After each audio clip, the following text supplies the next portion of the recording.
तारीख की किताबों में बरतानवी सल्तनत की अजमत को बयान करने के लिए बस इतना काफ़ी है कि इस सल्तनत में कभी सूरज गरूब नहीं होता था। मतलब ये सल्तनत इतनी वसी थी कि एक कोने में रात है तो दूसरे कोने में सुबह। बरतानवी सल्तनत ने दुनिया में कॉलोनाइजेशन की बुनियाद रखी। दूर दराज से कुछ लोग उठ के किस तरह एक पूरे मुल्क को अपनी कॉलोनी बना लेते, वहीं के वसाइल, वहीं की फौज का इस्तेमाल करते हुए। 17वीं सदी के शुरू से ही बरतानिया पूरी दुनिया पे कंट्रोल जमाना शुरू हो गया। जैसे अब हर प्रोडक्ट मेड इन चाइना नजर आती है, इसी तरह उस वक्त मेड इन यूके होती थी। ब्रिटिशर्स ने नॉर्थ अमेरिका से लेके अफ्रीका और एशिया तक में बहुत से मुल्कों को कॉलोनाइज किया। हत्ता कि ऑस्ट्रेलिया, न्यूजीलैंड जैसे ममालिक जहां की ओरिजिनल आबादी को एबरगीनीज और माओरीज कहा जाता था, तो अब नामो निशान तक नहीं मिलता। न्यूजीलैंड की रग्बी टीम तो अभी भी अपने आप को माओरीज कहलाने में फख्र महसूस करती है। दुनिया में जितने भी इंग्लिश स्पीकिंग मुल्क है वो कभी ना कभी ब्रिटिश तसल्लुत में जरूर रहे। आखिर क्या था उनकी बेपनाह ताकत का राज? ब्रिटिशर्स ऐसा क्या करते थे कि आधी से ज्यादा दुनिया को कॉलोनाइज कर सके, उन पे अपना तसल्लुत बनाते और उनके वसाइल को लूटते रहे। वीडियो में हम इसी पे ही बात करेंगे, how Britishers rule the world. लेकिन पहले दोस्तों आपसे दरख्वास्त है कि हमारे चैनल को सब्सक्राइब कर लें। शुक्रिया। दोस्तों इनकी कहानी शुरू होती है नॉर्मन कॉन्क्वेस्ट से। विलियम ऑफ नॉर्मंडी ने 1066 में मौजूदा इंग्लैंड को फतह किया। फिर कुछ अरसे बाद इसमें स्कॉटलैंड, आयरलैंड और वेल्स को भी शामिल कर लिया गया। एक्चुअली विलियम ऑफ नॉर्मंडी से पहले इंग्लैंड पे किंग हैरल्ड II रूल कर रहा था, जिसे ये बादशाहत किंग एडवर्ड III की मौत के बाद मिली। But Duke of Normandy William ने हैरल्ड II की रियासत पे ये कह के हमला कर दिया कि किंग एडवर्ड III ने ये बादशाहत उससे प्रॉमिस की थी, तो इंग्लैंड पे हुकूमत का हक उसका हुआ। दरअसल उस वक्त इंग्लैंड बहुत सारी रियासतों में तकसीम था। स्कॉटलैंड, आयरलैंड, वेल्स सबकी अलग हुकूमतें थी। उस वक्त के इंग्लैंड के हालात भी आप ये समझ लीजिए जैसे वॉरलॉर्ड्स अपने अपने इलाके कंट्रोल करते हैं, वैसी ही थी। किंग एडवर्ड द एल्डर मतलब किंग एडवर्ड I ने 1899 तक इन सारे एंग्लो सैक्सन इलाकों को इकट्ठा किया और एक गवर्नमेंट, एक हुकूमत की बुनियाद रखी, जिसे बाद में किंग एडवर्ड II और किंग एडवर्ड III तक रूल करते रहे। किंग एडवर्ड III ने ये क्राउन हैरल्ड को पास ऑन किया, लेकिन विलियम ऑफ नॉर्मंडी ने बैटल ऑफ हेस्टिंग्स के बाद इंग्लैंड पे कब्जा कर लिया। इलाके की तारीख तो बहुत पुरानी है। मतलब इससे पहले ये इलाका रोमन अंपायर के कब्जे में भी रहा, बल्कि लंदन शहर ही रोमन्स ने बसाया था, जिसका पहला नाम लंडीनियम था। फास्ट फॉरवर्ड आते हैं जरा 16वीं सदी ईस्वी में, जब स्कॉटलैंड के किंग जेम्स इंग्लैंड के भी किंग बन गए। क्योंकि इंग्लैंड की उस वक्त की क्वीन एलिजाबेथ ने किसी को अपना जानशीन अनाउंस नहीं किया था। इस हिस्टोरिक इवेंट को यूनियन ऑफ क्राउन्स भी कहा जाता है, जब किंग एक ही टाइम पे स्कॉटलैंड, आयरलैंड और इंग्लैंड पे रूल कर रहा था, और उसी वक्त ग्रेट ब्रिटेन का नाम वजूद में आया। लेकिन ये सिर्फ एक पहला कदम था, अभी भी एडमिनिस्ट्रेशन सबकी सेपरेट ही थी। फिर आफ्टर 100 years ऑलमोस्ट 100 साल के बाद किंग चार्ल्स I के दौरे हुकूमत में ये सारे आपस में मर्ज होके एक मुल्क यूनाइटेड किंगडम बन गए, जिसे अब मौजूदा यूके भी कहा जाता है। यहीं से ही इनकी एक्सपेंशनिस्ट और कॉलोनाइजेशन के माइंडसेट का आगाज होता है, जिसकी बदौलत अगले 300 साल ब्रिटिशर्स ने पूरी दुनिया पे अपनी हेजमनी कायम रखी।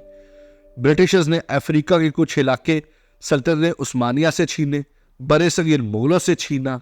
पर कैसे? क्या थे वो 4 पिलर्स, वो 4 एरियाज, वो 4 स्ट्रेटजीज जिन पे अमल करके ब्रिटिशर्स ने अमेरिका से लेकर ऑस्ट्रेलिया तक दुनिया पर अपनी हुकूमत बनाई, इन मुल्कों के रिसोर्सेज को लूटा।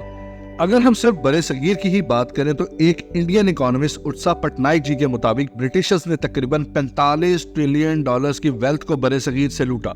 बाकी मुल्कों का तो हिसाब ही कोई नहीं।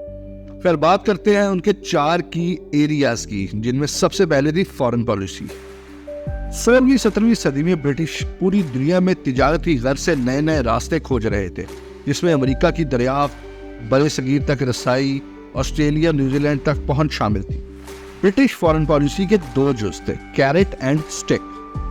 ब्रिटिशर्स अमूमन निगोशिएट करते, अपने लिए रियायतें लेते, अपने मकासद को हासिल करने के लिए वो हर जायज और नाजायज तरीके का इस्तेमाल कर, और जहां फिर भी बात ना बनती तो फिर स्टिक मतलब लड़ाई, कॉन्फ्रंटेशन की पॉलिसी का इस्तेमाल करते। दूसरा की एरिया था उनकी मिलिट्री, खासतौर पे नेवी।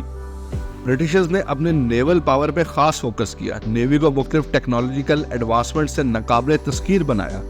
तभी ब्रिटिशर्स आसानी से कहीं भी जाकर अपनी बात को मनवा लेते, क्योंकि पीछे एक मजबूत फौज थी। उस दौर में ज्यादातर ट्रैवलिंग शिप्स यानी बहरी जहाजों के जरिए ही होती थी।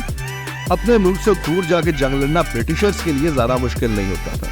मिसाल के तौर पे 1652 की एंग्लो डच वॉर हो, 1714 की एंग्लो स्पेनिश वॉर हो या 1801 में नेपोलियनिक वॉर्स हो। यूरोप में ब्रिटिश इंपीरियल पावर और उसकी हेजमनी स्टैब्लिश करने में ब्रिटिश रॉयल नेवी का अहम किरदार रहा था।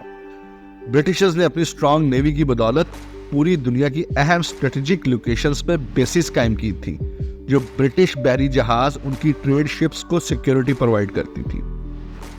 तीसरा की एरिया था ब्रिटिशर्स की इंडस्ट्रियल रेवोल्यूशन। ब्रिटिश उस वक्त दुनिया भर की प्रोडक्ट्स को मैन्युफैक्चर कर रहा था, स्पेशली टेक्नोलॉजिकल इनोवेशंस में रिसर्च और डेवलपमेंट हो। मिसाल के तौर पे स्टीम इंजन से लेके ट्रांसपोर्टेशन में इनकलाब लाना हो, रेलवे लाइंस बिछाना हो, electricity production, infrastructure, her field of life में ब्रिटिशर्स पूरी दुनिया में सबकत लेके जा रहे थे।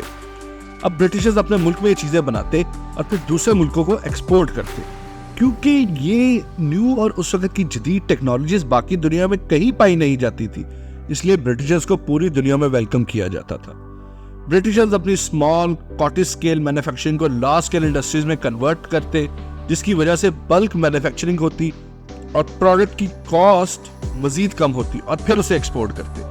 प्रोडक्ट सस्ती होने की वजह से उनके लिए किसी भी मार्केट में मुकाबला करना आसान होता। अब सेम यही मॉडल चाइना फॉलो करता है। चौथा और सबसे अहम एरिया था ब्रिटिशर्स के सिस्टम्स, उनका फाइनेंशियल सिस्टम, उनका लीगल और एडमिनिस्ट्रेटिव सिस्टम। ब्रिटिशर्स ने कुछ चीजें अपने लिए वाजे कर ली थी, जिसमें इंसाफ की बरवक्त रसाई, कानून को फॉलो करना और बनाए गए सिस्टम्स पे अमल करना शामिल था। इससे ब्रिटिशर्स को जल्द ऑर्गेनाइज होने में मदद मिलती और वो बेहतर तरीके से फैसले कर पाते। अगर आप फाइनेंशियल सिस्टम्स को स्टडी करें, joint stock companies, stock exchanges का कयाम, करेंसी की सर्कुलेशन, इन्वेस्टमेंट्स, प्रॉफिट्स, ये सारा सिस्टम ब्रिटिशर्स का ही खड़ा किया हुआ है और पूरी दुनिया अभी तक इस सिस्टम के तहत ही काम करती है। शुरू में बरसगीर पर अपना कब्जा जमाने वाले भी असल में तो एक कंपनी ही थी, ईस्ट इंडिया कंपनी, जो स्पाइसेस और लेदर की तिजारत में इन्वॉल्व थी। फिर बाद में इस कंपनी को ब्रिटिश सरकार ने अपने कंट्रोल में ले लिया। ये ऐसे ही बनाई गई सिस्टम्स की वजह से ही मुमकिन हुआ था।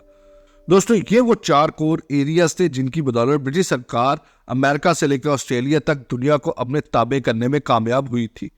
दुनिया पे अपना तसल्लुत बना के इंग्लिश को एक ग्लोबल लैंग्वेज बनाने में कामयाब हुई। लेकिन हर अरूज को जवाल है और इस जवाल की वजह बनी 2 वर्ल्ड वॉर्स, वर्ल्ड वॉर 1 और वर्ल्ड वॉर 2, जिसने ब्रिटिश साम्राज्य की कमर तोड़ के रख दी और दुनिया का फोकस एक नए मुल्क यूनाइटेड स्टेट्स ऑफ अमेरिका की तरफ चला गया। आज का दौर पैन अमेरिका का दौर है। अमेरिकन हेजमनी आज पूरी दुनिया पे कायम है। पहले रशिया और अब चाइना इसको चैलेंज तो कर रहे हैं, देखते हैं कहां तक कामयाब होते हैं। How America became super power ही हमारा नेक्स्ट वीडियो का टॉपिक है, सो स्टे ट्यून्ड। उम्मीद है आपको हमारी ये वीडियो पसंद आई होगी। चैनल को सब्सक्राइब कर दे, कमेंट्स में अपना फीडबैक जरूर दें। अल्लाह हाफिज़।